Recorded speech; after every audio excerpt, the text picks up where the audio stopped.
Ternyata apa yang kita lihat adalah mereka ini adalah pengecut sebenarnya. Saya garis bawahi dan saya highlight. Mereka adalah pengecut semuanya. Hari ini hukum kita sedang koma. Karena hukum ini bukan sebagai panglima untuk mencari keadilan di negeri ini.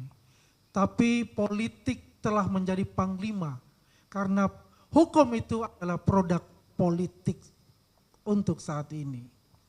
Kita melihat apa yang terjadi, suatu drama yang menyedihkan. Bagaimana pra-peradilan itu diajukan sebagai tameng dalam menghadap sidang pembuktian atau sidang pokok perkara yang selama ini mereka menantang dan selalu mengglorifikasikan bahwasanya Bapak Joko Widodo sebagai saksi korban, sebagai saksi pelapor tidak akan hadir dalam sidang, yaitu sidang pembuktian pokok perkara. Ternyata apa yang kita lihat adalah mereka ini adalah pengecut sebenarnya.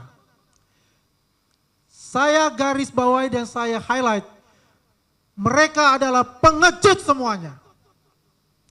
Dan orang-orang yang di oknum-oknum yang di belakangnya, yang mensupportnya, sehingga yang saya katakan hukum itu koma, sadarlah bahwa ini kita membutuhkan yang namanya keadilan bagi seluruh bangsa Indonesia. Bulan Agustus, bulan keramat, bulan yang penuh berkah untuk bangsa Indonesia. Tapi tercabik dalam segi hukum. Untuk itu kita semua bersatu padu, seluruh rakyat Indonesia, untuk mengingatkan kepada supremasi hukum yang tertinggi, yaitu Mahkamah Agung. Untuk bisa melihat secara terbuka, secara objektif apa yang terjadi dagelan-dagelan selama ini, untuk bisa mengeluarkan surat edaran, SEMA dan PERMA. Karena ini bukan tuntutan kami, ini adalah tuntutan masyarakat Indonesia yang mendambakan keadilan tanpa pandang apapun itu backgroundnya. Bagaimana kalau misalnya rakyat kecil pasti akan ditahan. Tidak ada yang namanya yang seperti perlakuan istimewa yang diterima oleh saudara Roy Suryo dan Tifa itu. Dan seenak-enaknya juga melakukan pengulangan-pengulangan dari apa yang mereka lakukan sehingga mereka terjerat dalam pasal 433 dan 434 itu serta Undang-Undang ITE 32 dan 35.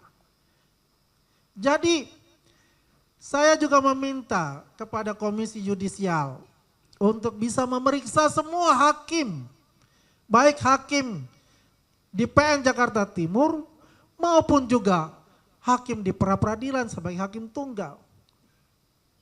Ya, biar transparansi hukum itu jelas, ya, tidak ada lagi yang membuat kita merasa seperti dipermainkan dalam gelombang-gelombang yang kita tidak tahu kapan ini akan ujungnya.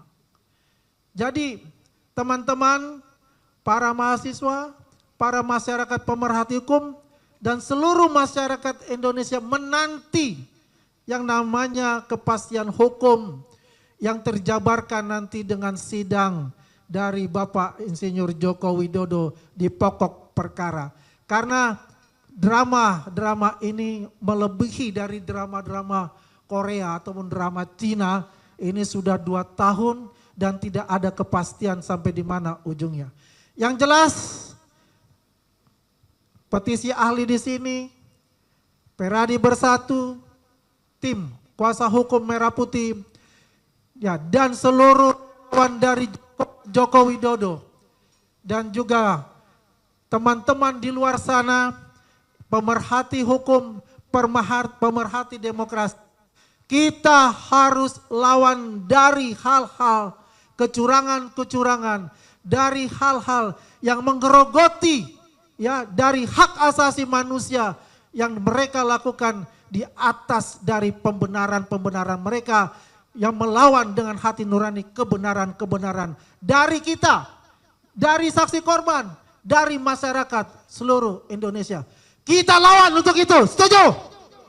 Setuju? Teman-teman, mulai hari ini kita tetap semakin ketat untuk mengawasi bagaimana persidangan-persidangan baik di pra-peradilan dan persidangan-persidangan selanjutnya. Demikian dari saya Andi Aswan, Ketua Umum Jokman Nusantara Bersatu dan Ketua Umum Militan Gibran 08 Nusantara. Merdeka!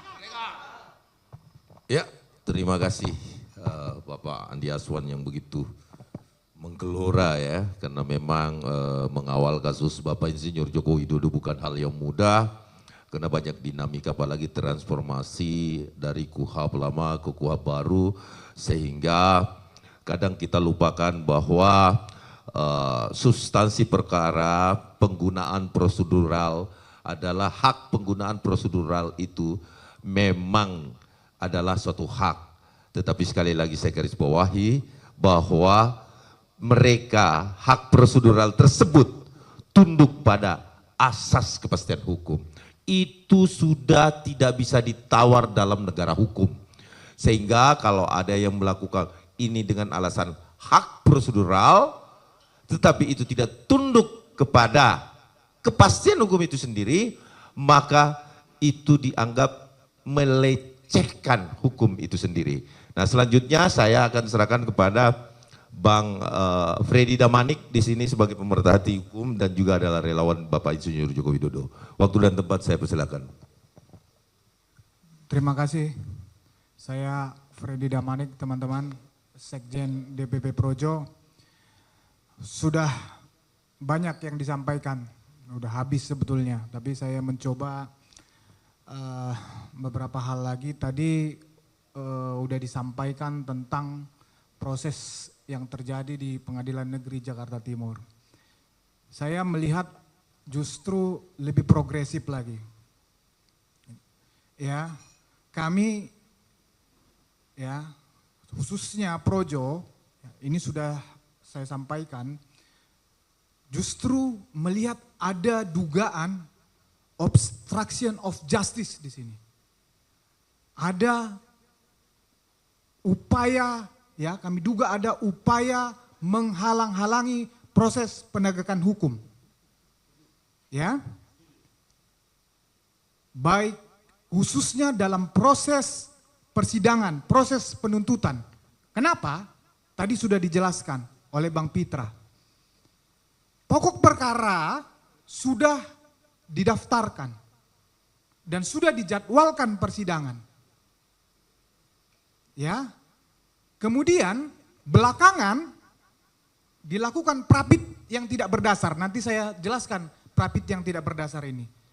Kemudian tiba-tiba hilang itu jadwal, silakan dicek ya di SIPP ya, silakan tiba-tiba hilang itu jadwal sidang pokok perkara Dr. Tifa. Itu kan aneh. Ya, apa bisa sesederhana itu? Ya, menghilangkan jadwal sidang pokok perkara. Inilah yang kami duga telah terjadi ya obstruction of justice. Ya, menghalang-halangi proses penegakan hukum dalam hal ini konteks penuntutan terhadap Dr. Tifa di persidangan.